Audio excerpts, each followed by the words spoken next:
Hi, astronomy is the study of the sky and the objects that you might find, like the sun, the planets, the galaxies, and the universe. It is a very big field that can be subdivided into many others. For example, we have optical astronomy. This is the study of the sky in the visible light.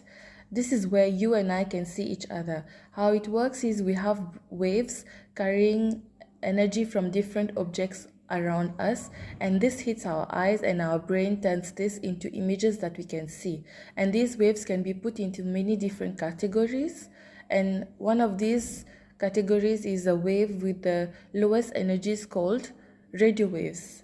These are invisible to our eyes, and due to an accidental discovery in 1930s, we learned that the sky can also be studied using these waves, and hence radio astronomy.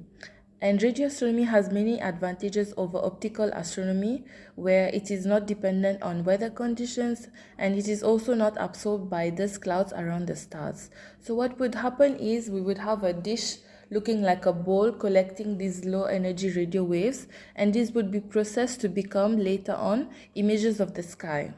And over the past few decades, a lot of meaningful science has come out of the field because of a lot of technology and instrumental developments.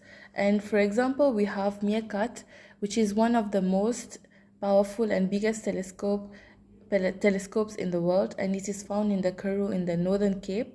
And already we have a lot of images from Meerkat coming out and have shown a lot of amazing science that would have otherwise maybe not seen yet.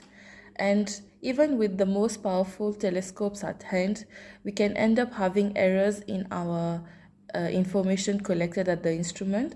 And there are many different types of errors. One of the errors that I'm looking at comes from the atmosphere. The atmosphere has many different layers, but ionosphere is the layer that affects the radio waves the most.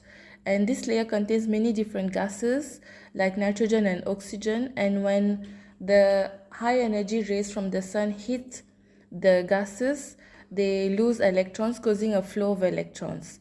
And electrons would be what we would get if you try to cut an element into smaller and smaller blocks, and electrons have a negative charge. So now when the radio waves are traveling from a certain object, they cross the Earth's ionosphere, they are rerouted by this cloud of electrons moving everywhere. This is also called a refraction, and images are produced from these waves then do not reflect the original position of the star or the object that we're looking at.